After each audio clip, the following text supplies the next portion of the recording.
Hey, it's me, Epi Loves Life. I wanted to tell you a little bit about what's going on with me, along with I'm going to go over my psych evaluation for approval for the gastric sleeve VSG, gastric sleeve surgery.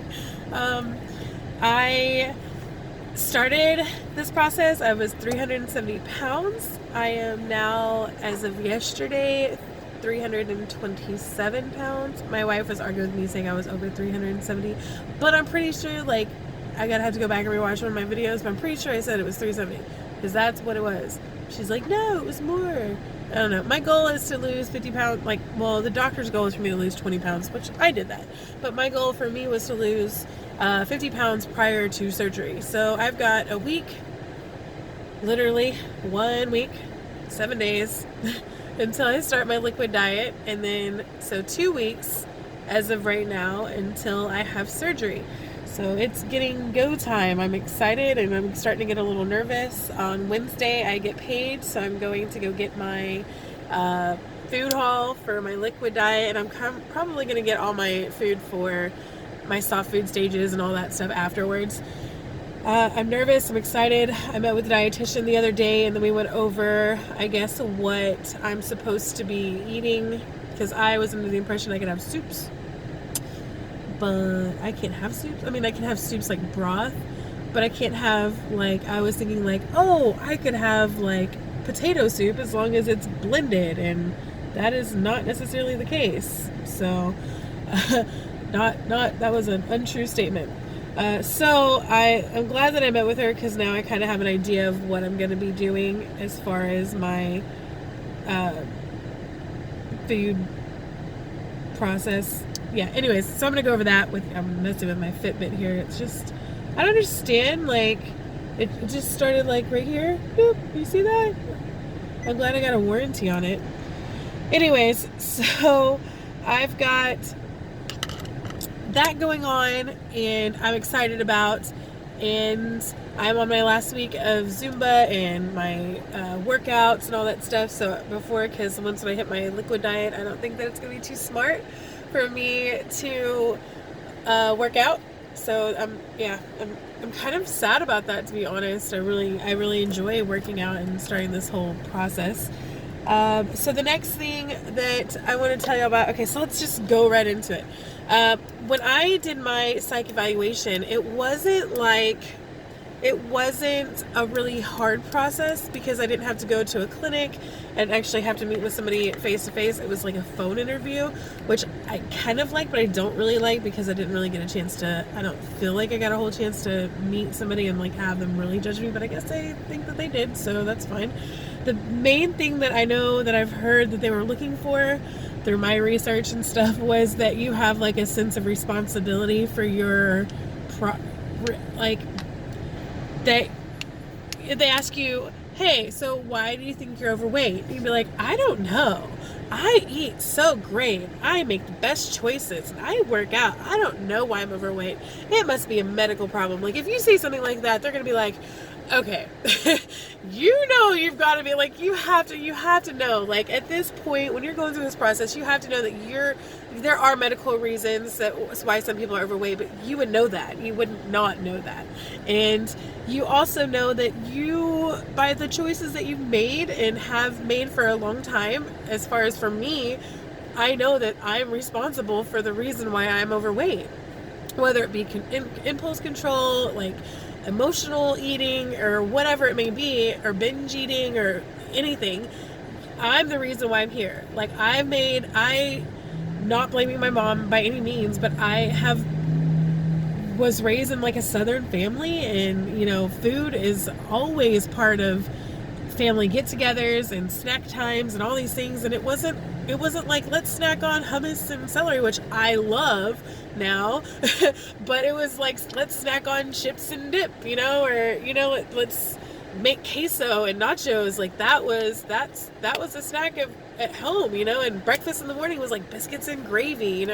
People call it SOS, but we didn't put eggs or anything on it, but literally biscuits and gravy was like, that was the whole meal. And that's really should be more of a side item, because that's nothing but flour and more bread, flour and bacon grease, and yeah, it's just, yeah. So you have to have a sense of knowing why you've gotten to the way you are and why you've gotten to the point that you need to take responsibility for your weight. And that's kind of where I've already been at. So I understood that. So when he was asking me, why are you overweight?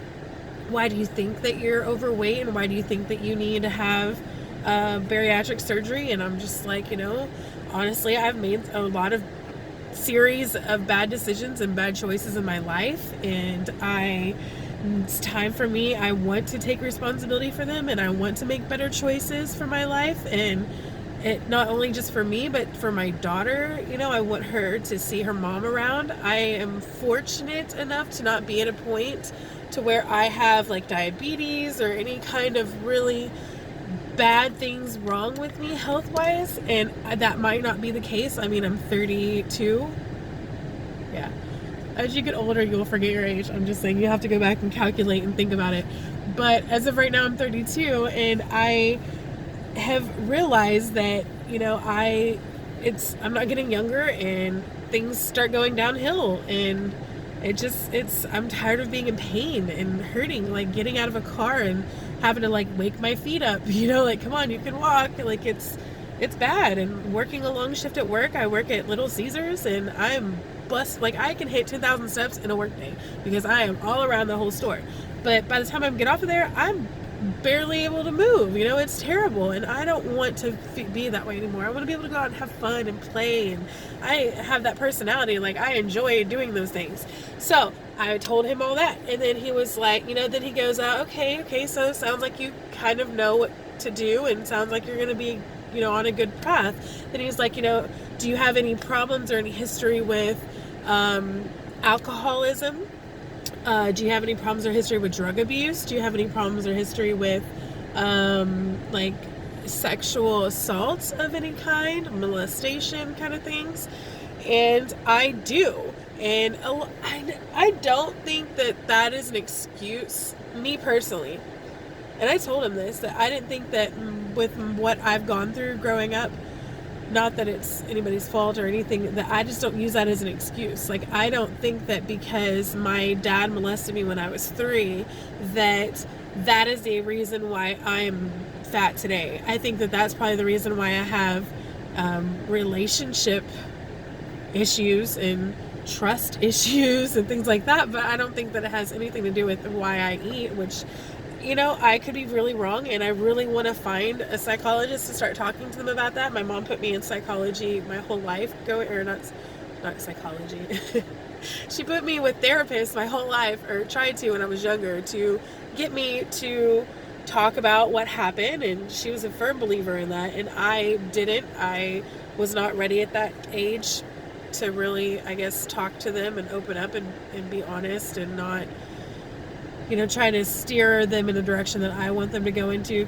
It was, I was a messed up little kid. But my dad molested me when I was 3. I was molested and sexually assaulted by another father figure of mine growing up when I was about 11 and 13. And that ongoed for about 2 years. And then when I was, how old was I? 20, I was raped and beaten on the side of a road. I had to go to court and testify against this serial rapist who did this to quite a few other girls. And so, I don't know, maybe it could have something to do with why I have low self-esteem and don't care, or maybe the low self-esteem has to do with the fact that, I don't know. Honestly, I don't know. I couldn't tell you. But he asked all that kind of questions, and apparently there's a correlation between people who have had sexual abuse and obesity. So I don't know if that has really anything to do with it. I don't think it does, but I'm not a psychologist, so I'm not sure. But yeah, I have, and he asked that, and he was like, okay. And I was like, but I told him, I was like, I don't think it is an excuse for me to, shove food in my mouth. I think the shoving food in my mouth is all me. It's me making poor choices on the foods that I've eaten and the foods that I liked and enjoyed and learned to enjoy and like. And it's just, I'm excited And I told him, I was like, I'm really excited about this new surgery, or not the new surgery, but for me it's new. But I'm really excited about this because I can learn to, I would love to like tomatoes. Like, I'm excited because it's like you have a food baby, and you have like a food baby. It's my belly. It's my baby belly, and I'm gonna teach it new things, and I want to, I'm going to start like from scratch, and I get to, it's kind of like a baby. When you have a baby, they have, liquids and then soft foods and stuff. It's kind of like you're doing that, not as slowly as a baby progresses, because you'll be able to do it like in weeks time, but I want to progress into not so, I don't want to have all that bad stuff that I enjoy now that I don't think that if I really thought about it I would enjoy. Like, I had Chinese food because I like Chinese food. I'm gonna miss Chinese food, but it tore my stomach up because I've been putting better things on my tummy, and I'm realizing, like, gosh, they have to use so much oil in there for it tore me up. I was terrible. Like, I was in pain all day long from freaking Chinese food, and I'm happy that I experienced that, because I'm like, I don't want to feel that way ever again. And so maybe, that's what I'm hoping is going to happen with the surgery, is that I'm going to experience food differently and hopefully learn to enjoy healthier foods for me. Like, I love vegetables and fruits, but like I said, I don't like tomatoes, and tomatoes are very good for you. It's a texture thing, so maybe I'll be over that. I don't like blueberries, and blueberries are amazing for you. I like blueberries cooked. I just don't like their little skin on the, I don't know. I'm weird. And hopefully I can learn to like those kind of things. So that, and then, what else did he, so then he asked about, drug abuse, alcohol abuse, or if anybody in my family has had alcoholism and stuff. I think that's like one of the main issues with people who have bariatric surgery, that they go from one extreme to the other, so they miss out on, not miss out, but they I guess go from being addicted to food to addicted to another substance, and I think that that's a big issue. I've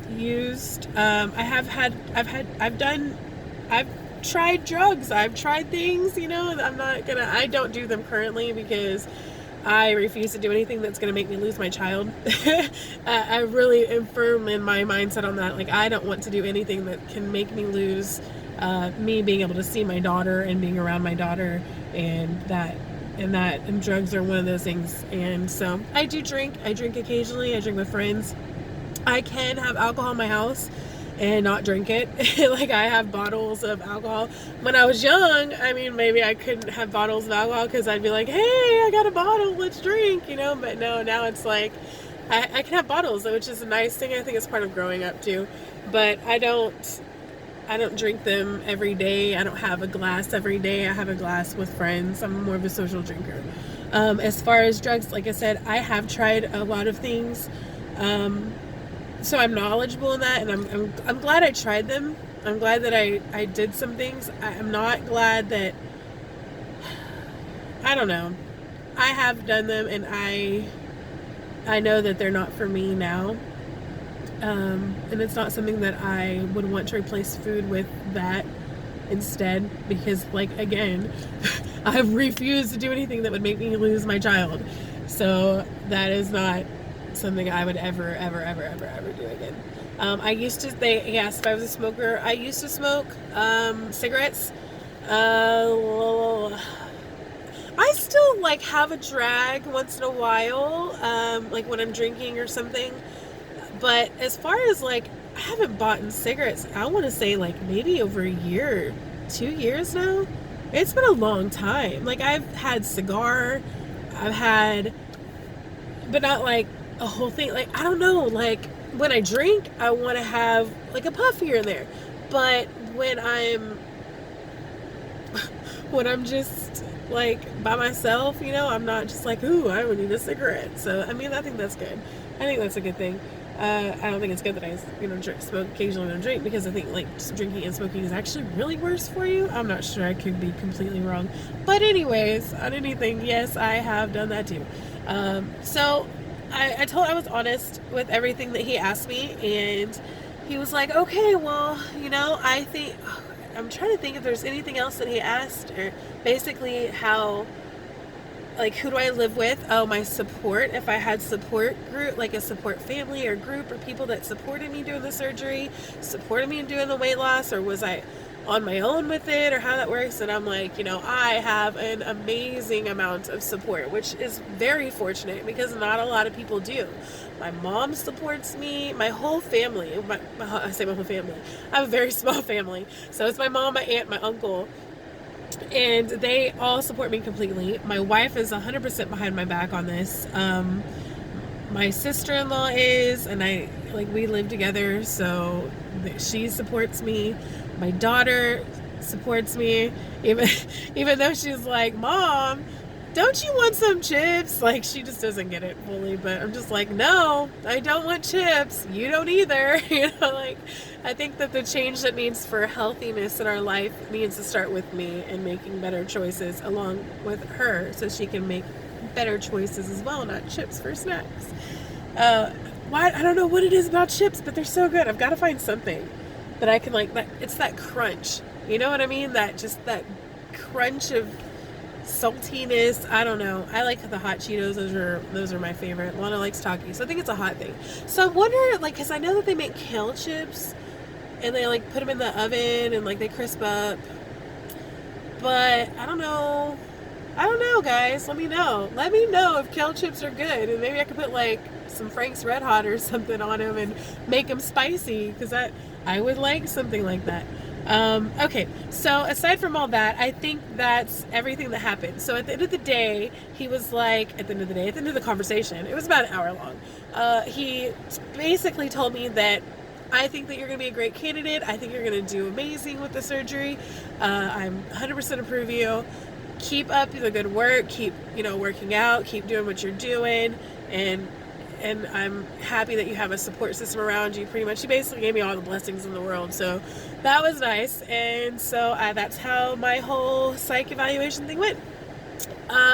If you have any questions, let me know. You can write them in the comments. I think that everyone does this thing down below.